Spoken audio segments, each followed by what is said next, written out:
this morning Nate and Cassie with Native Nomads here to the Wall Travel Services live Q&A. Welcome, welcome, welcome. Happy to be Thank here. you. Yeah. So before we get into the introductions, I just really want to share with everybody how we even connected and became friends because I think it's such a cool story, and it's kind of when you're living this travel life, it's one of those. It actually becomes like a common kind of story, right? But one day I was in Starbucks and this tall dude, like there was a problem with the internet, and this tall dude was talking to the Starbucks guy, and I was standing to talk to the Starbucks guy too. But the tall dude was saying everything I wanted to say. So I just stood there and wait till he finished, right? And I think we started chatting, right, Nate? Yeah. I think We so. started chatting, but then left it there, and I went on about my day. He went on about his day. But later that day, we saw each other again in the Fiesta Americana, right? Yeah. And he was with this beautiful woman Aw. who was his wife, who was Cassie. And we started talking. And then I think we realized that we had both been interviewed and were part of Location Indie, right? We've both been interviewed by Jason for Zero to Travel podcast, right? Yeah. Am I remembering right? Yes, one of Yeah. our. Well, actually, we hadn't been interviewed at that point. We were still aspiring interviewees, and we were like, "Oh, you've been on Zero to Travel. That's our favorite." That was such an inspirational podcast for us to start traveling abroad. Yeah, So I same. feel like it was meant to be that we met you. I think we were on it like 2 years later or something. Yeah, 2 years like that. later. Okay, all right. I remember yeah. talking to, I think it was Rick, but I was talking to him about how to set up his watch. Oh yeah, that was actually another meeting because because we ended. It was funny because before we actually started like hanging, we had these sporadic or serendipitous like meetups at Starbucks because I think we saw you a couple of times at Starbucks. Yeah. But after the Fiesta Americana meeting, then I remember I met up with this couple. And we were talking, and they're like, "Oh yeah, Nate Cassie," and I was like, "Nate Cassie," and they knew you. So it's just funny that we're connected in all these different ways. So just wanted to share that with everyone, and it's always fun remembering how I'm connected to you guys because you guys are awesome, and I love watching your travels. And I know, so the topic of today's Q&A is the 5 things I love about traveling to Europe. And the reason I invited Nate and Cassie is because they just finished 6 weeks, right? 7 weeks. 7 weeks. I guess we were really only there for 4.5 weeks. Yeah. Because we also went to some other places. So 4.5 weeks. Okay, 4.5 weeks. So 4.5 weeks through Europe. And I just finished 25 long days through Europe. So who better to have this conversation with, right? Hey, Asia, so glad you're joining. Another awesome traveler, great story there too. And Isaac, oh my goodness, all of our friends, yay! So I wanted, before we jump into Europe, right, what I like to do on this show is to ask a couple of icebreaker questions. So you guys can answer separately or collectively, whichever you want. Or can we answer for each other? You probably could. So my first question for you, so you guys have been traveling a long time, right? Would you say that you're still like backpacker type travelers, or do you think you're moving into Lux life, give me all the cushy stuff type travelers? I can answer that one. Can I just... Phone a friend. No. Let's see. We started out like luxury travelers. Oh, okay. We used to stay at like the Omni, get like suites, and we used to stay at all these really fancy, like we never stayed in like we would always stay in the most like not nice. The most fancy, but they were very nice, expensive, different places. You had all those hospitality connections. Yeah. Oh, that's I used to work in hospitality, so I used to always get like deals and things like that at all these luxury places when we were first dating, when we were first married. And I think right after we got married, we went camping, and that was like for our honeymoon we went camping. Oh my goodness! So, okay. that kind of started that off. But I feel that we've started doing more camping, more kind of like rough kind of backpacking. We actually just stayed on this last trip to Europe. We actually stayed in our first youth hostel that we were in, like the bunk rooms, and we stayed in our first van. Yeah, and that was funny because I was on the top across the room above some old guy that was snoring. Oh and he was across the room underneath, and we were both like, we had curtains, and we were both like, that's cute. So I would say that. We do still do some like small getaways to some places that are, time to rest and relax instead of like live the backpacker lifestyle. But I guess we are kind of backpacker lifestyle. Yeah, you want to answer? You want to try to beat mine? True. I know. I was gonna say we maybe between on the way up to being more luxury. We've got some like dabbling in luxury, but yeah, we're pretty much backpacker. Yeah. We stayed in an oxygen hotel in Europe. We stayed, which is, you have to explain. Oh, it's in like a pod, so you feel like you're sleeping on like the Star Trek Enterprise. It's like a basically a plastic thing, and there's lighting inside, and they try to charge you a lot of money, and it's basically a hostel.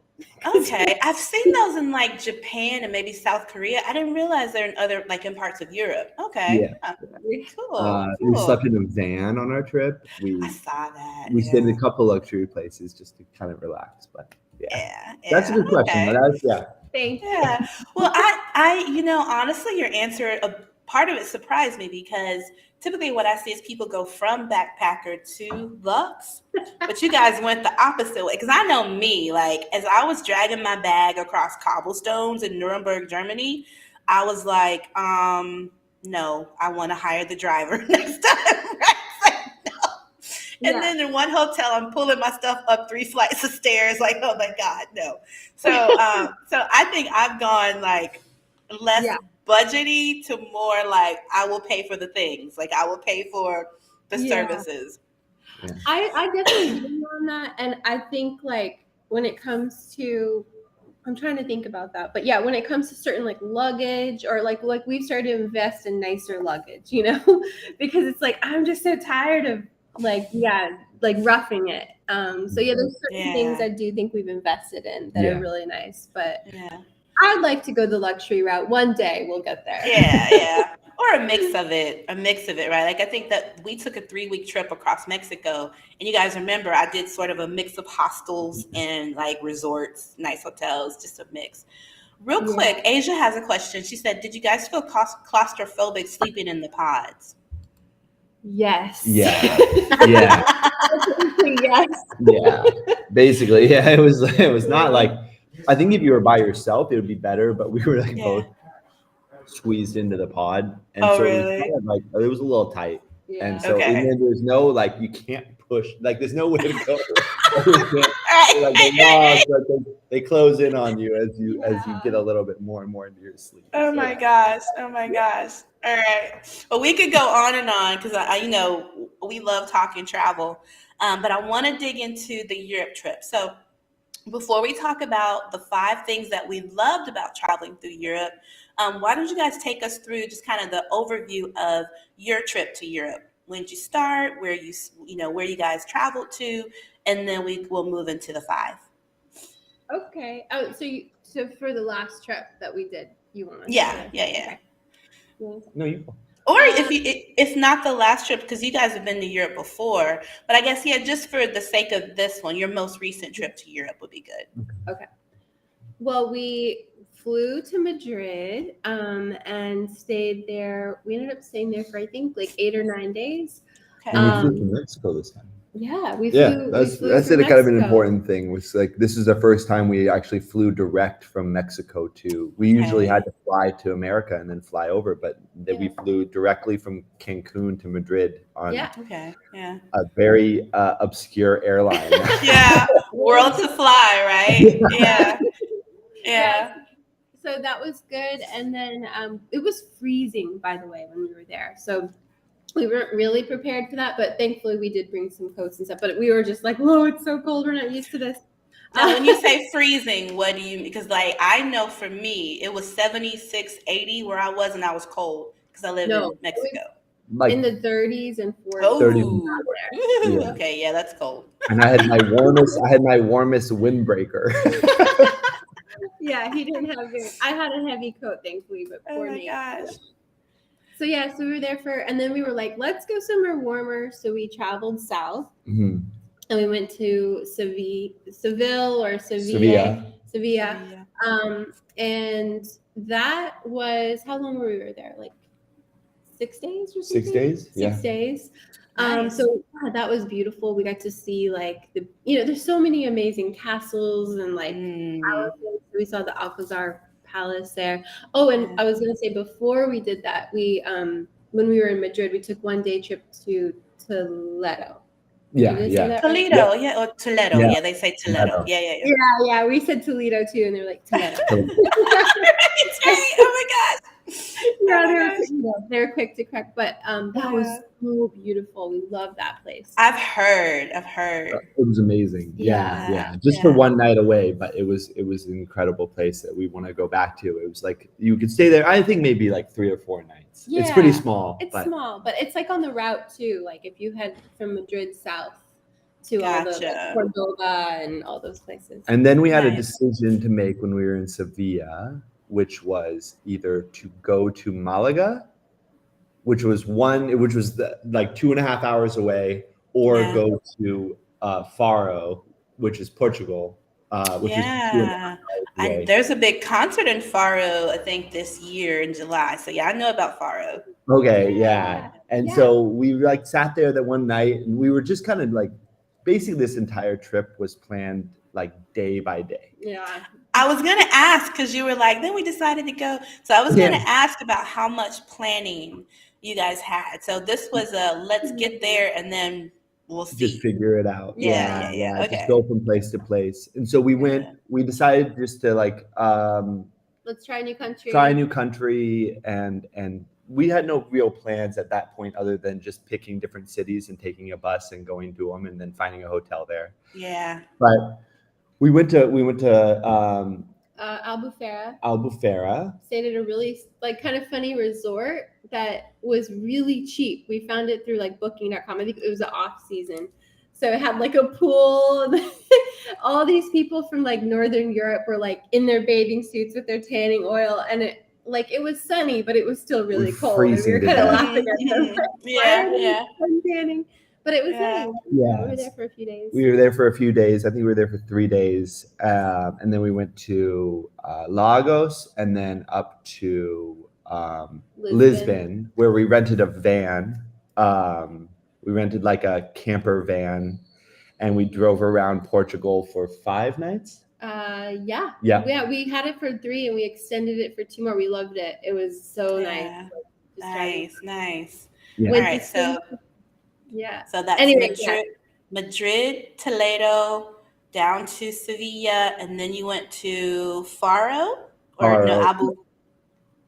Albufera, Lagos. Then to Lisbon, where we got the van and we drove around inside of Sintra, and we got to see Nazaré, which is the land of the biggest waves in the world. Nice. Then we stashed the van back in Lisbon, and we took a bus up to Porto. Yep, love Porto. And then we took a plane from Porto to Barcelona. That was our last place, and then we flew to South America. But. All right. Some of what you guys have touched on hits like my 5 things that I loved about traveling Europe. So I will tell you, so my 25 days, it was also a bit of planning and not planned, right? I will tell you that I chose one thing I'll get into it. But one thing I love is that when you're in Europe, it's easy to get around, right? That's one of my 5. But anyway, so I actually flew to Nuremberg, Germany, even though I was supposed to meet a group in Paris, because it actually ended up costing less for me to go to Nuremberg and take a train than it did to fly to Paris. And so my trip was kind of strange because I ended up a 9-hour layover in the UK, which some people like, that's stupid because you could have just flown to the UK, taken a train to Paris. Yeah, well, the ticket was still more, okay? And so, Right. so I was 9 hours in the UK, and I ended up getting, there's a place you can store your luggage. And so I stored my luggage, and I got an underground ticket, took the underground to, in town in London. And I traipsed around London for a few hours before like sleep hit me and hunger was like, feed me now. And then I headed back to the airport, flew to Nuremberg. It was my first time actually like staying in Germany. So cute, want to go back. And then took the train from there to Paris, was in Paris for 6 nights, and then went to Lyon for 2 nights, which I really wanted to spend more time there. And then I took the train down to Carcassonne. My friend keeps correcting me, and she picked me up there and drove me to Limoux. So truly, trains, planes, automobiles, right? Yeah. Not to mention the bus from Merida to Cancun to take the plane. But anyway, Right. and then Limoux was awesome. I stayed there 3 nights. Such a cute little town. I went to my first IKEA. Right? It took me going to Europe to go to IKEA, but hey, whatever. Origin. And then the funny thing, we went to IKEA to eat, which I was like, why are we going to IKEA to eat? But she just really, it's the most hilarious thing. Was But it sweet she was like, meatballs? huh? Did you have the She sweet? talked about the meat. I had the Yeah. meatballs because they're like, Yeah. you gotta have these meatballs. And I'm like, so I go to Europe to go to IKEA to go to eat. That's Okay. funny. It's Funny. okay, but it was awesome. I was like, this is pretty cool. I have to go to more IKEAs. But anyway, so then I went from there. We're getting a lot of traction about the meatballs. Yes, Camille. The IKEA experience was top notch for sure. I was like, we're going to IKEA to eat, but hey, I'm a believer now. I'm a believer. But from there, because it was in Toulouse. So where she lives in Limoux is actually pretty close to Montpellier, which is like, you can get to the beach and whatnot, and then Toulouse. So it's kind of cool. It's these towns in France, which again, I'm getting ahead of myself, where it seems like you're in a rural area, but you're so close to these like big towns. So anyway, and she lived like only 3.5 hours from Barcelona. So I hopped on another train from Limoux to Barcelona, and then got on a ship and took a 7-day cruise. And came back and spent a couple of nights in Barcelona, a couple of nights in Valencia, and only 1 night in Madrid, which none of those were enough. Like these two nights is like, it's enough to get a taste, right? But you really, I think for any of these places, even if it's a smaller town, 3 nights is a good time frame to spend. Yeah. So yeah. Yeah, because you basically have 2 full days, like where you don't have to worry about like Packing or Yeah. traveling. Yeah. Yeah. And even recovery time, right? 2 nights is definitely a tease, Camille. Definitely. Because even so, like Lyon, for example, after being with who's this? After being with the group for 6 nights or for 5 nights, and I get to Lyon, I didn't go explore that afternoon. Like I stayed in my hotel room, and I was just like, Janita, I wanted to say I was following you. I like vicariously. I loved all of your lives, and like you'd be on the train and just showing us like the view. It was so great. Oh, Thank you for that. Thank you for that. And for people who are on Facebook, you can my European Adventure photo album. It's public, so you can go check out the photos and videos from that. And all that being said, we could talk about a lot of different things when it comes to traveling to Europe. But what I want to do is talk about, like, you guys have been a few times. I was there like in 2015, but then this time I got to see more. Thinking about your traveling through Europe, what are your five favorite things about traveling through Europe or in Europe? Yeah. So you guys give your first one. It doesn't have to be ranked in any order. And then I'll give mine, and we'll kind of go from there. Okay. Yeah. So one of my, right off the top, in terms of like, travel and all of these things, if you travel around the United States, we have similar size sections of it, right? That Yeah. kind of feel the same. Like, you know, me going between Washington and Oregon, it's not really a whole lot of difference other than one place has sales tax.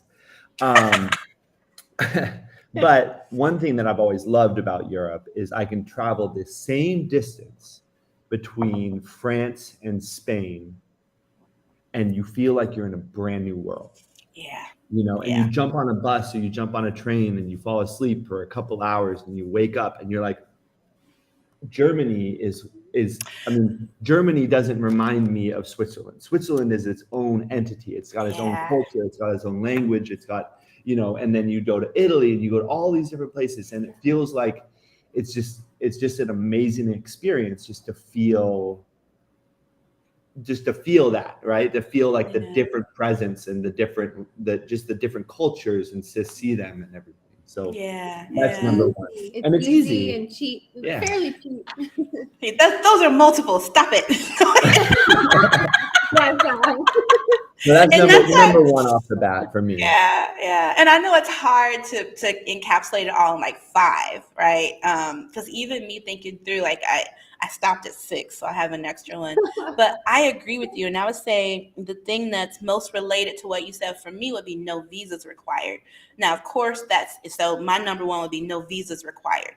Now, the caveat there is if you're because we're U.S. passport holders. And then that's if you're traveling through the 26, and I always say it wrong. Is it Schengen? I always say it wrong. What is it? You know, that zone. But I always say it wrong. But if you're traveling through the zone, and also the UK and some other countries, as a U.S. passport holder, you don't need a visa. And so that to me makes it very easy, right? It's easy to get there, and it's easy to go from country to country. So you don't have to worry so much about crossing borders. So I think that's related to your guys' number one. But I would say as a traveler, thinking about the things that could be a barrier to entry, the fact that you don't need a visa is awesome. Yeah, definitely. Yeah, like when we traveled from Spain to Portugal, I mean, and also the COVID times, we were kind of surprised. Like they didn't need to see our passport. In fact, I was like, I want a stamp. Give me the stamp. But they didn't. Right. We were traveling by land, and they didn't require that. They didn't need to see our vaccination card. We were like, okay, it's kind of weird. Yeah. So it was pretty easy once you're there, you know. Yeah. And I see a question from Asia. It's a good question. What kind of budget do I need to take a trip for a few weeks like you guys did? You really want to know? Yeah, well, I would. So really want to know? I will say one of the things on my list. So I'll go to my number 2, and then you guys go to your number 2 because it answers this. But one of mine is it's actually less expensive than people think. If you do it a certain way, like it's less expensive than you would think. And I would say because there's good quality, low cost lodging. If you can deal with European rooms, which are small, and possibly no lift, no elevator, right? So, and then like food and food and wine is actually, in my experience, less expensive. So I think it's less expensive than people think. So I'll leave it there, but you guys kind of talk about, your budgeting and whatnot. We did budget travel. There were some things that really raised the our expenses. What was that? I feel like the hotels, the kind of like the last minute hotel rooms. Yeah, that would be a piece of advice. Is I guess if you can try to book ahead because you'll get better accommodations for less cost. That was the one drawback of like not really having a plan was things were like, the good ones had been taken. And so you're kind of left with, when you're traveling budget, you're kind of left with the bottom of the barrel and you're still paying, kind of a high mid-range price for something that wasn't great. So I think if we had planned ahead a little, especially in Spain. In Portugal, it was a little easier to find. Exactly. Well, I will say, so what I did plan my hotels ahead of time, and well, y'all know because I'm a travel You're advisor, fun. so hey, and so it was. But the thing is, like my personal travel style, as I've said before, I'm not necessarily a resort person. I like boutique, I like local, right? And so my room, so in Lyon, my room was that's actually my least favorite hotel, but it was maybe for the 2 nights, I would say it was like 70 something per night. So not, Mhm. but I also chose it because it was on the train line. So they were close to the train, and they have an electric train there, and it was right there on that line. And Oh, cool. so that's why I chose that one. I have Yeah. a video about that in the photo album. Oh my god, in Valencia, I loved the hotel, and I paid like 130 for 2 nights. Nice. And it was in the midst of everything. The hop on hop off spot was right down the street. There were cafes and stuff everywhere. My spot in Madrid was right in Gran Via, and it was like 50 something for the night. You had Okay. to take the stairs. The elevator was like this big, right? So Right. Yeah. Right. but it was right on Gran Via, right in Plaza España, right Mhm. near the hop on hop off. So you can get a great location and a good like mid range hotel, right? Because none of them were like fancy schmancy, but they were clean, they were comfortable, they were highly rated for like I would say 50 to 70 a night. Yeah. Yeah. That You know? and yeah, 50, 70 euro. And I mean, yeah, I love what Camille said. You gotta think about the euro is a little bit more, but you can Yeah. get one of those apps that will translate it, what it is in dollars. But I will say, I found for this trip, we're used to Airbnb, but on Mm, this one, Airbnb wasn't nearly, I feel like the value wasn't nearly as good in yeah, Europe as I agree. when we would go through booking.com, which is what we mainly used, we Or got a much better Janita.com. value. Huh?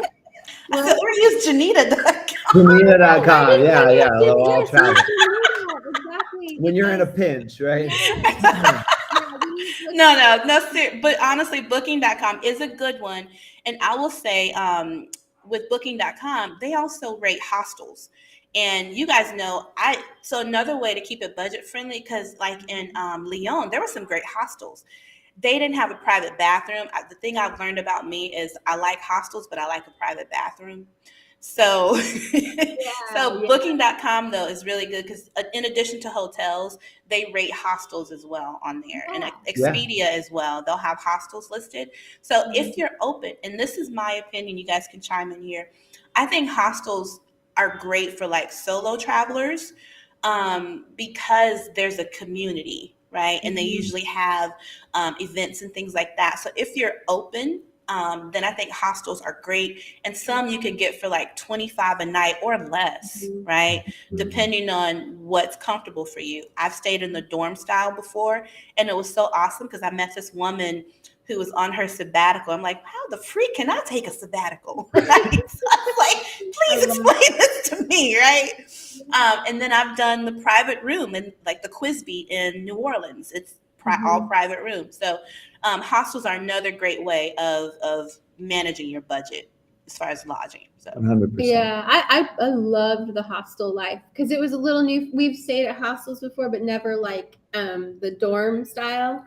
And I guess he had when he was younger, and so we were kind of like this. 18. It was like fun, and it was a highly rated hostel. And I will say one thing to keep in mind, especially in Europe. I mean, this is anywhere, but I think it's better to have a really high reviewed place in an amazing location than, the fanciest hotel, but it's like outside of town. Like if you're on a budget right, travel, like we had to because there's like a few factors, and I think those are the most important was location, and then it had high good reviews. And sometimes that meant we were like in a little bunk bed, but it was still worth it because we were right in the middle of things. We met really cool people. yeah. It was We clean. tried a couple of the ones that were outside of town, and you'd like It was like 40 euros to get 12, one taxi, 12:30 in the Right, morning, right. catching an Uber back to wherever you are, and it's like, oh, come on, Yeah. And the thing of $55. and the thing to remember, about Europe, and it's not on my top five list, but is for a lot of the places, at least where I visited, they're so easy to walk. Like, it's very walkable. It's Mhm. they're made for biking and walking. I guess that is one of mine. So, well, let you guys do your number. Do your number two. You guys tell us your number two Oh yeah. before I And move so on. we had a comment really quick from Camille that I thought was Sure. good. She said there's a lot of fear mongering when it comes to hostels. Yeah. And I think the biggest advice is just to look at the reviews, because the ones we've said that are highly reviewed, they were so much fun. They were clean. The people were really nice. They have good rules, so you feel Yeah. safe. And yeah, so Yeah, I agree. And honestly, yeah, so I use, and also a reputable source. And that's why I say booking.com and Expedia, you can see the reviews for the hostels, as well as Hosteling International. With Hosteling International, they're in that HI group, and you can see reviews on there as well. And that way you're paying Hosteling International and not the individual. So there's some ways that you can protect yourself to make sure that to help guarantee you have a great experience. So thank you for that, Cassie. yeah. You want to go with our number two? Second thing, okay. I was gonna say, okay, the way of life. And I'm specifically for this one speaking. The example for me was Italy. So the Dolce Vita. I don't know if I'm saying that right, but just Dolce Vita. Dolce Vita. And you have to do this. No. Add the accent in the hand gesture. But you go out at you've been out all day, you're strolling around, it's like maybe midnight, and there's 3 generations of family, grandparents, parents, and kids running around the plaza. Yeah. The old plaza's been there for hundreds of years, and they're drinking wine, and they're just catching up, and it's like, oh, that was like one of my favorite things in the whole world. I fell in love with. So Yeah. the way of life. Yeah. I think, excuse me. Whew. I think I don't have one that's related to that, but I agree. And I would say for me, when you say way of life, I would include in that what I experienced of like cafe life in both France and in Spain and also Italy. Like, because I was in all 3, and even Germany, yeah, in all of them, it was that sitting outside and the actual like taking time with people and you did see like different generations. Like, I saw a lot of older people getting around town, and things were, and I remember on one of the metros, it's set up so the seats are for the older citizens, right? And so people, you didn't have to give people the stink eye for not getting up. Like, they automatically got up and let the older citizens sit. But yeah, the it's set up to enjoy life. That's what I feel like. It's set up to enjoy life.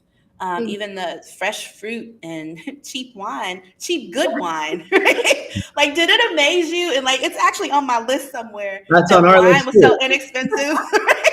Oh yeah, we could just jump right from that to that. Yeah. The wine and the food. They're like, I don't want to go too far, but yeah. $1 glass or $5 for a bottle. I'm like, Right. okay. Yeah, or like the big craft. But Yeah.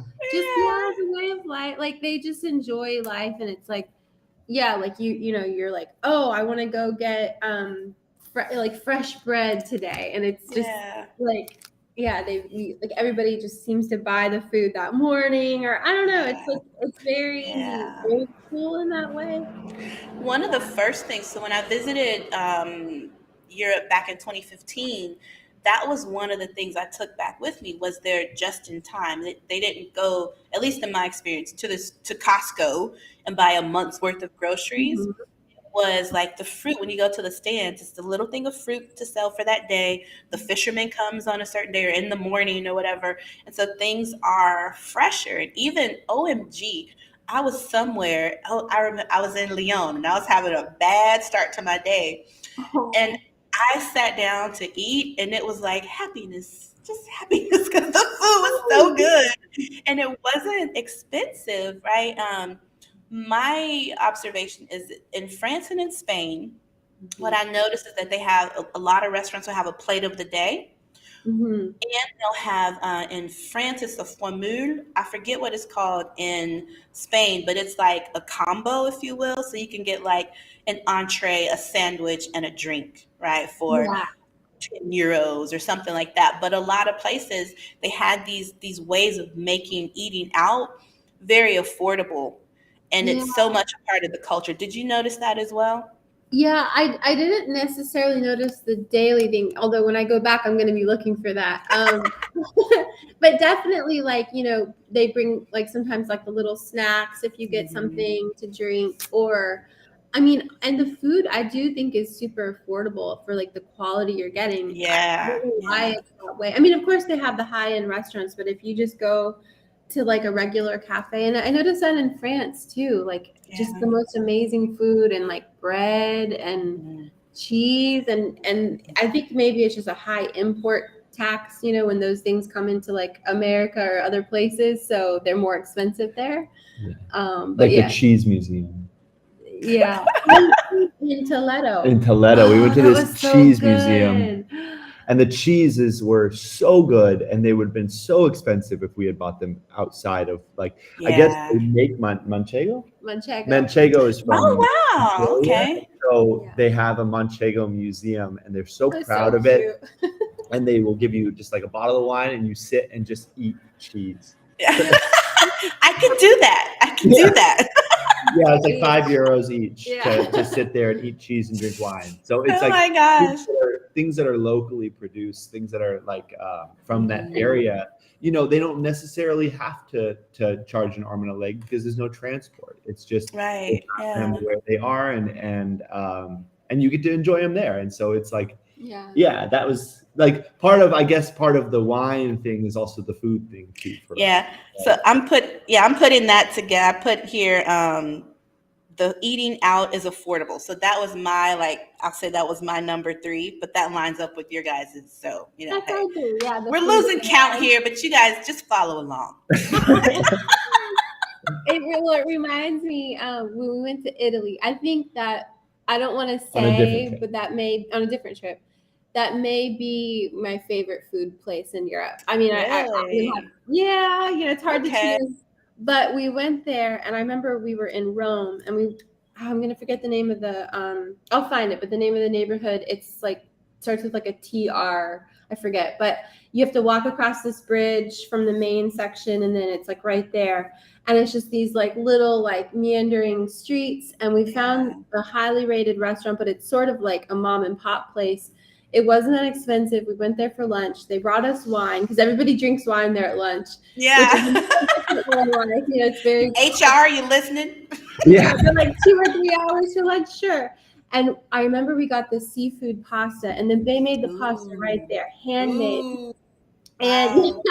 yes, Camille. And I think I almost cried, like in my like not like bad cry. Like I was so happy. I've never been this happy eating pasta. I was just it was the most delicious thing I think I've ever had. Do you remember that? Yeah. It was Wow. amazing. That was So really yeah. Yeah. I need to find the name of that place. I was only in Italy one day with the cruise. I stopped in Marina di Capria. I might be saying that wrong, but I went to Florence, so I got to enjoy an authentic, you know, Italian meal. I ate sardines. Nice. Yes, I Nice. ate sardines, With the and I bones? had no. They like fried it, and there was an orange mayo, which was still like an orange mayo, but okay. But I ate all of it, so you know, hey, it must have been good.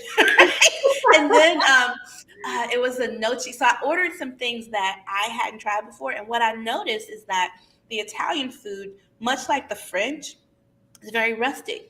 I think we here in the United States, we have this idea of it being this fancy food, and really, like looking at it, they use what was it, oxtails, pork cheeks, rabbit, like, you know, like it's very interesting that it's, when you look at the authentic food, like it's very rustic. Yeah. Right. And it's just a matter, they use quality ingredients and the technique that they use to make things, like making that pasta, and it's good quality fresh pasta versus this box of pasta. So Yeah, exactly. yeah. And the pizza, don't even get me started. Camille mentioned the pizza. Oh my God. And it's so sardine pizza is cheap. good too. Yeah. Sardine pizza is good. And we would each get our own pizza, and it would be like this big. And we were like, we're not sharing. And I think we gained a few pounds on We that. did, yeah. I think You I gotta- actually that's what you gotta I lost weight on my trip. I think, like, I called my mom, like, my shirt And I think it's because I was eating regularly because like when you travel, like food and travel, right? And then every day I was hitting my steps. So it's like, actually, I feel like I lost weight on my trip. Yeah, you get your steps in. That's we did too. It's kind of sad. I look at my step counter now and I'm like, oh, it's like gone way Yeah. down. Because I'm going from bedroom to my office to the kitchen, bedroom to my office to the kitchen. Exactly. Well, that actually, so I'm going to go to one of my other ones here, which was transportation options in the city, because that kind of is in line with what we're talking about as far as like getting around the city. What I loved about like when I was in each of these places in Europe, transportation was easy. They had metro, there's the electric buses, and then like all the bike rental and the electric scooter rental, and even in Paris they had motorcycle rental, like the scooter, like the not Vespa, but not like a Harley either, but like Okay, that's a scooter. yeah, kind of like a small motorcycle. You could rent those from the same way you do the bikes and whatnot. And then in Limoux, my friend Nicole, she has an electric car. And so it was my first time seeing like an electric gas station or, station, I don't know what you call it, electric charging stations, right? Yeah. And so that part I think is really cool. Because I live here and I don't own a car, if I go somewhere else, it's important to me. I look at how do you get by without a car? And I would say that the places that I visited in Europe, you can easily get by without having a car. Mhm. Was that your experience as well? Definitely. Yeah. We never, I mean, I couldn't even imagine some of the cities that we went to having a car. Yeah, right. It was nice when we were in the van, but it was like to see how they park and how it's super tight. Traffic in Madrid. Oh yeah. No, Okay. thank you. Oh God, yeah, no, thank you. No, thank you. So we were fine with walking, riding bikes, and doing all of those other things. Yeah. Did you ride a bike while you were there? Did you do the bike rental? Did we do a bike? We have before in Paris. We've done bike rentals in a couple of different trips. I think we walked like a majority of the time. Okay. This one. We would like average 22,000 steps we walked a day. so much. I will say it was interesting. I don't know if you guys follow Kara and Nate. They have like a vlog, but I just saw on Instagram they were doing the Tuscany Trail, and they biked like I don't know how long, and I guess they ate a lot of pizza and stuff, but they just biked all around Tuscany and like with a group of people. So that was beautiful.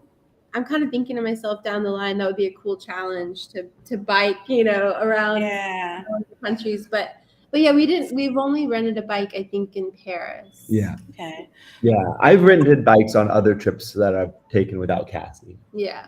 But well, I was thwarted each time. So my little cousin, we were in Paris, she was like, oh, let's rent the bike, blah, blah, blah.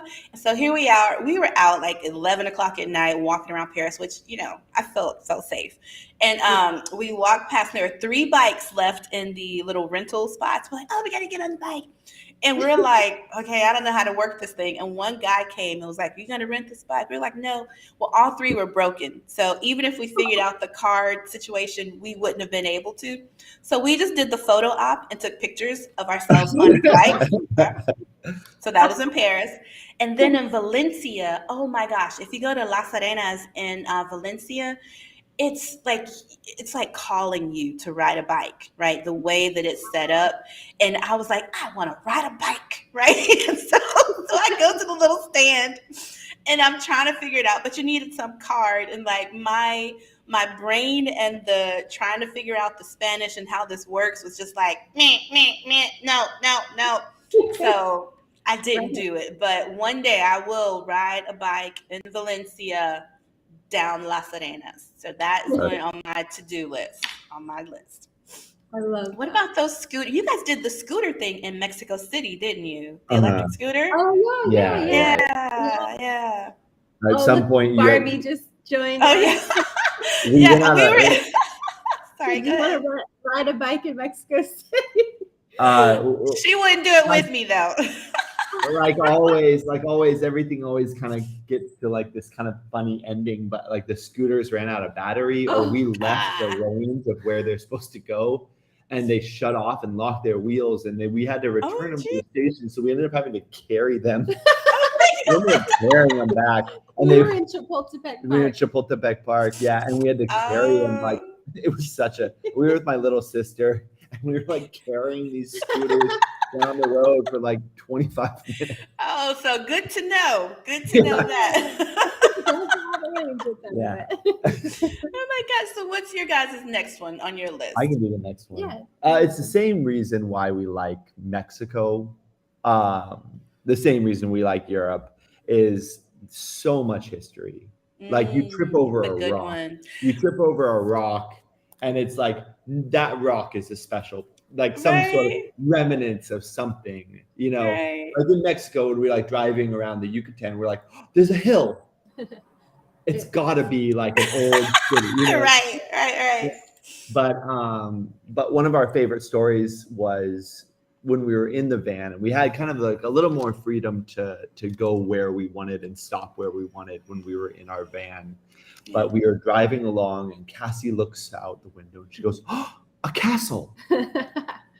And I was like, okay, pull off to the side of the road. And it was a town called Obidos. And I'm going to ruin that one for anybody from Portugal. But it was this castle town. And it was like right out of a fairy tale. You could walk up the stairs on top of this outer wall, and you could walk around the entire perimeter of the town and look down into it. And it was like looking into It was like looking into a time warp almost. Beautiful. Nothing had changed in this town. I guess there had been a couple of earthquakes that had destroyed it a couple of different times, but it was the same exact. It was like the same that you would have seen, 500 years ago. Yeah. And so it was just something like the history of these different places that you go while you travel. And they're all unique, and they're just all so special to be able to see those kinds of things. And I'm one of those nerds. We go to the museum, and Nate's like, come on. And I'm reading every plaque. Security facing her out while it's closing, and she's taking photos of each on her way out. But we would say like the history definitely was walking in the footsteps of somebody or amazing. And I don't know if you're like me, but after a while, like I stopped taking pictures and stuff because I'm like everywhere I turn, right, there's something, and there's no way you can give someone that experience. Like you have to go experience it yourself. I know I think it happened a couple of times, and I was just like, okay, that's enough of the pictures. Because it's just everywhere you turn. I think it was, I might have been in Valencia, and it was like, because that's the place I knew the least about, right? And you're walking along, it's like, oh, that's so pretty. Oh my God, what is this? And then you're walking like, oh, what's that? Oh, what's that? Right? And I just was like, okay, everywhere I turn, it's something gorgeous. There's some beautiful fountain. There's some the most ordinary damn buildings are beautiful. Yeah. There's these carvings and statues on the most ordinary buildings. I was walking down an alley and came across this, I guess, I don't know if it was like a parking area for this home, but oh my God, it was absolutely, so I just took a picture of it. It's down some random alley, you know? Yeah, but I agree. It's just amazing. It's like everyday sort of, like people are like, oh yeah, this is where we live. No big deal. I'm used to it. Yeah. I love what Camille said too about, like Italy, especially, I mean, the Vatican or the Colosseum or just all those ruins near the Colosseum. And you're just like, oh my God. And actually what's interesting, I think, is like throughout parts that are usually connected to the Mediterranean, like when we were in Portugal and in Spain, like in Toledo, for example, there's so many Roman ruins. Like you find old bathhouses, like all these towns were like turned over, who was in charge or who was in power so many different centuries. And I just think that's so fascinating to see like what's kind of underneath the main town. There's like another town, you know? Yeah, that's in Lyon actually, because it has a long Roman history. Like it was established before Paris, if I'm not mistaken. And one of the things that we saw when I was on the Hop on Hop Off bus, which I like, was an old I won't say auditorium, but it's like where they used to host different events. And so you can see the stairs. I have a photo of it in that European Adventure photo album. But that, and then going to the Basilica Notre Dame, which we hear about Notre Dame and think that there's one, but it just, Notre Dame is just Our Lady, right? And so there's different ones around the world. And this one is in Fjords, but learning the history there and realizing like how deep the roots are in this place. And it's amazing. It is amazing. So agreed, Camille, which it's K on there, but we know her as Camille.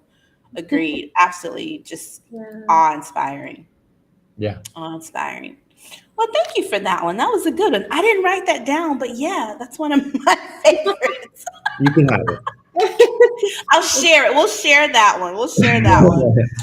So, okay, this next one for me okay, we talked about history, but for me, the technology, the fact that, and I think part of this, why I think this is one of my favorites, is because living here in Mexico, everything is so cash based. And like you can try to pay something with a card and their internet's down, whatever. It was so awesome, as I lose an earring. It was so awesome for me in Europe that it was easy to pay things with my card, the taxi card, going to the thing, like the machines, cards. Like it was so easy to, in that, like I don't carry a lot of cash, right? So that part of it, it was one of my favorite things. Oh yeah, it was too easy. It was like a little, you like walk through a town and be like, you don't even have to put it in. You just tap it, right? Yeah. I was like, oh, cool. I get to use my tap. Yeah. Yeah, I love that. Bill later. Why not just a couple internet outages? And I don't think Americans realize how much more advanced some places are than we are. Like, I think people who haven't left the U.S. think like we're the it, you know what I mean? And it was like I was in the taxi and my cell phone service was crap the whole time. But I was like, I can't get on the internet. So, want me to turn the internet on for you? I was like, sure. He turns on internet in his taxi. I'm like, okay, go. You know what I mean? Yeah. Or like the buses, they all had like you could work on the bus, which changed time, and that was pretty cool. Yeah. Because the train, which that's actually one of my next ones, is about the trains. But I just had to put that out there that for me, who I am not, like the waterman came today, I have no cash, so we have no water, right? Yeah, we have that. Yeah, so that's one that stuck out for me, was how easy it is. And I will say to pay electronically, but I think technology, period, is actually pretty cool in Europe, and I don't think, in a way that I don't think a lot of Americans realize. Yeah, definitely.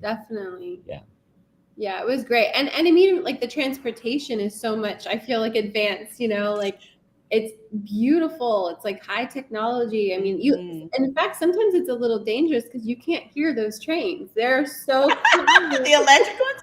You have a story about that, but you have to be careful. Like if there's like train lines, because you will not hear them, and if they're not doing the bell.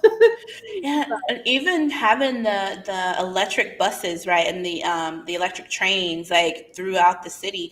And I'll tell you, the buses I saw were awesome. Like in Madrid, I believe, I guess the person had to push a button. I don't know. All I know is a platform came out. Like the bus leaned, a platform came out, and the person went up the ramp, and the bus went back up.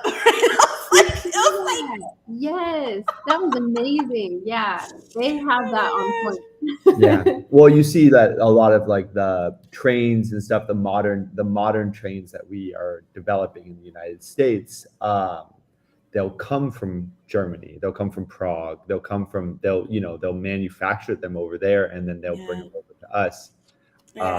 And because they are more advanced. I mean, they figured it out. Yeah. You know what I mean? Like, They Correct. figured it out. I think it's probably because their gas prices have always been higher, but they figured out like, okay, this if gas is going to be $6 a gallon, how do we live our comfortable lives, or how do we live our normal lives without being blocked? So Right, they right. figured that one out quick. Yeah. Yeah, and they I guess they commit to the infrastructure because to have an electric car there, I think, is more feasible than to have one in the United States right now. And it's partially because of the infrastructure. And Yeah. even to try and create like the electric bus system in some cities. Like I know Nashville, the city circuit, which is the free, there's like 2 or 3 that go around different areas of the city. Those are electric, right? But the regular ones are not. Right. So I think it's a commitment to the infrastructure. So, but that just struck me in Europe was we'll say technology, but I'm specifically talking about Janita not carrying cash. We actually, the first time we needed cash, I was like, what do we do? What? It would always be a panic mode. It was like the bus is leaving in 2 minutes and they're not taking my credit card. And I was oh my gosh, right? Yeah. No, just because of the air. Like normally they would take a card. Remember that? No, she said this machine is old. No, normally I was trying to do it online when we were in like. Oh yeah, and it was like airing, but it's yeah. Well, and so real quick, and so some clients will ask me, like, how much cash should I take? And so I am of the belief, and this is my my own opinion, get like maybe $100 worth of cash, right? But beyond that, like go to an ATM if you need more cash. Because I feel like if your cash is taken, you can't replace that. But a card or something, like it's easy to replace it, lock it, whatever, and then do what you need to do. But I just don't like carrying a whole lot of cash on me. And I think it's so easy to not use cash. So, for me, like that's my 2 cents out there. Plus, I mean, you can get all the points if you have like your travel credit card. Like we have the Sapphire. Ooh. And like the Chase Sapphire, and you're getting points every time you use it. So it's definitely worth doing that one, I think. Yeah, I think I have to plug real quick just because you're talking about cards. Capital One. On my trip, I stopped in Dallas, Fort Worth, and they have a new Capital One lounge there. It's freaking awesome. So if you have, I forget which Capital One card. I think it's what's the Venture? Which one's the higher level? I don't know, but because Capital One. Venture. So I think it there's might one be above that one. Yeah. So whichever one, there's like Quicksilver, Venture, all those I think for Capital One, but there's one you get into the lounge for free, and I think anything else is like $65. But it was freaking awesome, and y'all know I love lounge life, so I just had to plug real quick. Sorry, nothing to do with Europe. Just wanted to say Capital One Lounge in DFW is awesome. Can't wait till they build the other ones. Capital One, do the right thing. Sponsor some travel for us. Right, no sponsorship. I'm just saying. I love lounge life though. Like if you can do it, it's worth it. Yeah. Oh yeah. Oh my goodness. Oh no, we're about 57 minutes in. Have we gotten to 5? We haven't gotten to our 5. No, we still have one more. We have one more, but we can make it quick. Okay, so my last one is train travel. I actually ended up, even though I had some mishaps, right? I like train travel better than flying in some cases, the high-speed trains, but because it just seemed less cumbersome. And I don't know, like I enjoy seeing the countryside and a whole little dining card experience, and so I actually ended up loving train travel. So that's one of my favorite things about traveling through Europe. What about you? Sleep on the train? Like, did you have the sleeper car? I didn't do a sleeper car situation. Okay. I did the longest train was, the longest train I did. It might have been, the longest one train was from Barcelona to Valencia, I think. And it was 5 friggin' hours, and it was a regional, which I didn't like. Now I know not doing that. And they didn't have, that plus there was no dining car. There was no internet. And Oh, like I said, I no. was having connection issues. So your girl was Oh. going through like I was hangry, you know what I mean? And I had like a Karen moment. They're talking too loud. They're not wearing, you know, like so yeah. So it was not good for me. Like that one was not good for me. But the other ones, really positive experiences. So, but no, didn't have to do an overnight or a sleeping car. Have you guys done the sleeping car? No, I would love to do one Did we day. do Have you? Morocco? No, that was No. an 8-hour just regular. Okay. And that one was kind of hellish, but It was hellish. I was sick. Yeah.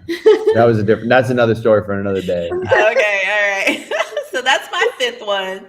What about you guys? What's your last one? You do it. It kind of goes with, you can go between so many cultures. Now this one is you can go between so many landscapes. From, the Mediterranean and, the mountains to going north. Ireland was, oh my God, one of the most beautiful places. So green. The fjords. The fjords. Yeah, Norway. We went to Norway and Sweden. Nice. Beautiful. Like, yeah, the difference of beaches. I mean, you can find all the different kinds of, just in one coastline, we found, so many different landscapes to go through. High cliffs that you would, rival the, cliffs of Dover in Portugal. Yeah, I mean, it's just wine country. Yeah. Yeah. And that's the same reason why taking like a bus or taking a train or something like that is you get to see all of those things in between the in-betweens, right? And when you fly, it's great, it's fast, it's but then with that slow travel. And that's part of why I love the train experience. Having, and part of why I don't drive anymore, all that driving, I never really got to enjoy what I was seeing because you're focused on the road, right? And so part of what I loved about train travel was exactly what you're talking about, Nate, going from one landscape to another, like going from Lyon down to Carcassonne, like the Moot area, and looking at these little towns, right? Throughout the land. And, there was I think it was a sheep farm or something I passed. Like, I was like, what are these things, and these fields of yellow flowers and then purple flowers. And then going from Barcelona to Valencia and seeing like, the ocean and or wherever we were. I don't even know where we were, but and I know, where else was I? Somewhere. But yeah, I agree with you. Like it's absolutely amazing. I think it gives you an appreciation for how varied and how just diverse, right? The land itself is, that make up a country. So it's a good one. Good one. Yeah. And Go ahead. Oh, sorry. I was just gonna say the Amalfi Coast. I know we've talked about Italy quite a bit, but just traveling from Rome, we took the train there. And then we rented a car and we went through Herculaneum. Yeah. Thankfully, he was driving. We went through Herculaneum, amazing, like going back to the history. But then we have the car and we're going on this, like, if you've ever been to Big Sur or around the area in California, it was like that, like these amazing drop-off cliffs. But you're going to all these old towns with like really colorful buildings. I don't know if I've ever seen a more beautiful land. Like, it was so great. And the water, and like, you're having to walk down hundreds of steps to get down. There's actually a hike over there called the Path of the Gods. Is that what it's called? Yep. That we did a little bit. But yeah, I think the landscape all around Europe is just incredible. And there's so much more to discover for us, at least. Oh yeah. And we've only been to Africa once. Yeah. So we still have like so many different places. And that's the thing, right? That's the thing. Like it's I think one thing to know about traveling to Europe, and we didn't say like one specific country, is there's so much. There's so many ways you could do it. There's so many types of trips. You could take a wine and food exploration. You could do an exploration of history and monuments, like in Corsica. There's a home where Napoleon was born, right, and grew up. So, which was cool, which was really cool. And so the proximity too. The proximity to other places too is kind of interesting, because if you're in Spain, you can hop over to Africa incredibly easily. Yeah. Amazing, right? Yeah. You can Amazing, go to Europe. amazing. You can go to, or not Europe. You can go to Asia. You can go to the Middle Yeah, East. You can go, yeah, you can travel so many different places from there too. So yeah. centrally And located. Eastern Europe, but that's a place we really want to travel more to because I mean we've heard just so many great things, and that's a place we haven't been to in Europe before. So that'll definitely be a trip for for the future. But there's Yeah. so much to explore there. So much to explore. And that's why we hope that you guys have been inspired by this conversation. And we hope, at least, it's our hope that it inspires you to get out and go see the world. Go see more of the world, whether you're a backpacker, whether you're a Lux traveler, solo, couple, family, or anything in between. There's so much to see in this world, and go see it. I think we've spent the last 2 years, we spent 2 years in lockdown and COVID restricted, and now things are really opening up. Like I read yesterday, Italy now has done away with some of their entry requirements, right? So now you're free to move about the world, right?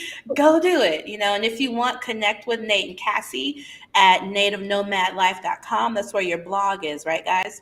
And there's links to our YouTube from there, or they can find us on YouTube at Native Nomads Vlog, or Instagram, same name, and Facebook, right? Instagram, Facebook, and YouTube. Yeah. Yeah. All right, awesome. And then you guys know, if you want to connect with me here at Lawal Travel, it's lawaltravel.com, or Lawal Travel on Instagram, or Lawal Travel on Facebook. I don't tweet, so I'm not there. I don't tickety talk, so I'm not there. But YouTube, Facebook, and Instagram, I'm there. All right. Yeah. This has been a great conversation. Thank you so much, Nate and Cassie. I am so honored not only to have you guys as friends, like real friends, but also you guys have been in this travel blogger vlogger game for a while. And so I just want to say to you, thank you for the beautiful work and the really genuine, heartfelt work and content you guys put out there. It's appreciated. I know in a sea of gimmicky stuff, like you guys, to me, are a voice of genuine, like true travelers. So thank you for what you produced. Oh, thank you. And thank you for your amazing, you're as you say, you're a curator of travel, but of experiences. And every time we hang out with you or feel your presence, like it's just, you're so genuine. And yeah, we're grateful to have you in our life. Thank you. Just trying to be me, no. All right. With that, it is Saturday. We're going to get out here and go live our beautiful lives. Have a wonderful day, everyone. And remember to connect. See you next time.